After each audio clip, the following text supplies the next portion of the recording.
Understanding Cognitive Deficits, a guide for English learners. Hello and welcome to today's English learning video. Today, we're going to explore a fascinating phrase, cognitive deficits. This term might sound complex, but don't worry. We'll break it down together, making it easy to understand and use in your everyday English conversations. First, let's understand the word cognitive. Cognition refers to the mental processes involved in gaining knowledge and understanding. These processes include thinking, knowing, remembering, judging, and problem-solving. These are higher-level functions of the brain and encompass language, imagination, perception, and planning. Now, let's move on to the word deficits. A deficit is a shortage or a lack of something. In common usage, it often refers to a situation where something is less than expected or required.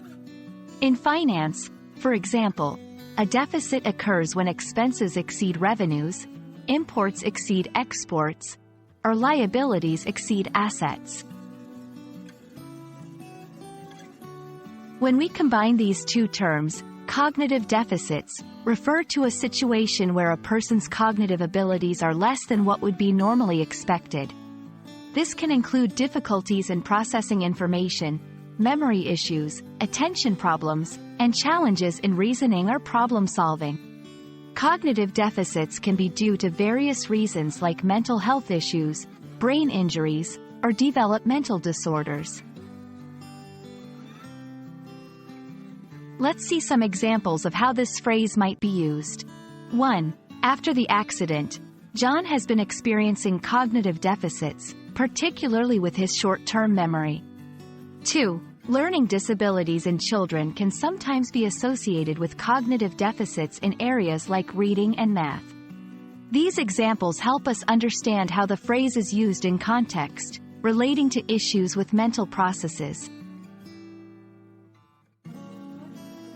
And that's a wrap on cognitive deficits.